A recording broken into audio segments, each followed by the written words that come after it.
Welcome to the podcast Entrepreneurship Dives, where we dive deep into the research, data, facts, and random thoughts behind and about entrepreneurship. Entrepreneurship, the engine of economic growth and innovation? Think again. Recent research from Colombia reveals how entrepreneurial talent can actually destroy economies when institutions fail to channel it properly. Today's podcast is about the brand new paper by Sebastian Aparicio, Diego Martinez Moya, Juan Carlos Muñoz Mora, and David Urbano, published in Small Business Economics. My name is Jessica, and I am interviewing Sebastian.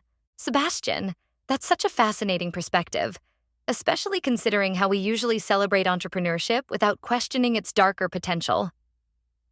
You know what's really eye-opening about this research?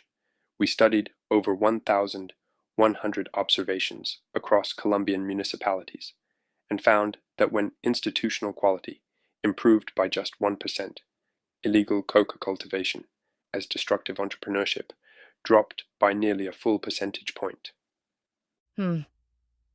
So you're saying the strength of local institutions directly impacts whether people use their business skills for good or ill?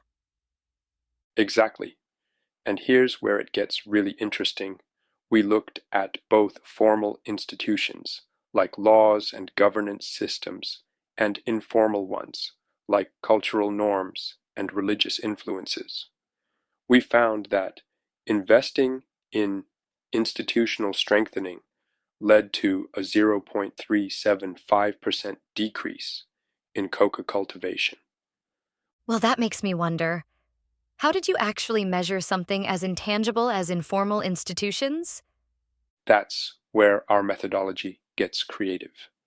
We looked at things like land owned by religious groups to gauge religious influence, and, get this, we examined historical land conflicts to understand how past experiences shape current behavior.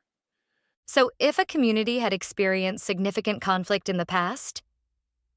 Right. We actually found that areas with a history of land conflict showed lower levels of coca cultivation. It's like these communities developed an institutional memory that made them more resistant to illegal activities. That's quite counterintuitive. You'd think areas with more conflict would be more susceptible to illegal economies. Well, our researcher suggests it's about learned experience. These communities have seen firsthand how destructive certain activities can be, so they've developed informal norms to prevent history from repeating itself. You know, this reminds me of how some post-conflict societies have actually shown stronger economic development because they've built better institutions from the ground up. Exactly.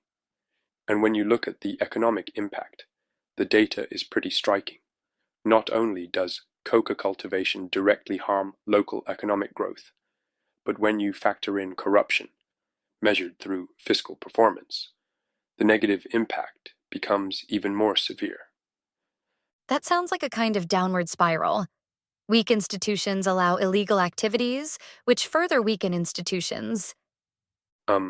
Yes, and that's precisely why we emphasize the importance of comprehensive reform. You can't just focus on enforcement or eradication. You need to strengthen both formal and informal institutions simultaneously.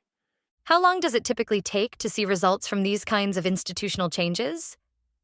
Well, the study looked at data from 2005 to 2009, and while we could measure significant changes even in that relatively short time frame, our findings emphasize that real institutional change is a long-term process. You know, it's like trying to change the course of a massive ship. It takes time and consistent effort. That makes me think about other countries facing similar challenges. Didn't you mention some specific examples? Yes, places like Peru, Bolivia, and Myanmar are dealing with similar institutional challenges. But here's what's really powerful about this research. It provides a framework that could be applied almost anywhere. Destructive entrepreneurship is a problem. Like in cybercrime or environmental exploitation? Exactly. The principles are the same.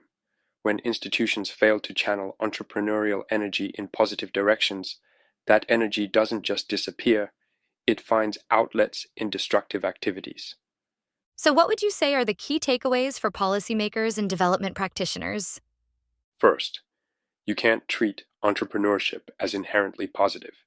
It's neutral energy that needs to be properly channeled. Second, both formal and informal institutions matter enormously. And third, you need to take a holistic, long-term approach to institutional strengthening. That's quite a shift from traditional development approaches that often focus on quick fixes or single issue solutions. And that's precisely why our research is so valuable. It shows us that sustainable development isn't just about policies or enforcement. It's about creating an environment where doing the right thing is also the smart thing from a business perspective. Well, this has certainly changed how I think about entrepreneurship and development. You know, that's really the power of our research. It challenges our assumptions and shows us that the path to positive change might be more complex than we thought, but it's also clearer once we understand the role of institutions. Thank you all for joining us for this fascinating discussion, and we'll see you next time. Thank you, Jessica. We hope you and our listeners enjoy the reading and find inspiration for future research and discussions. Have a nice day.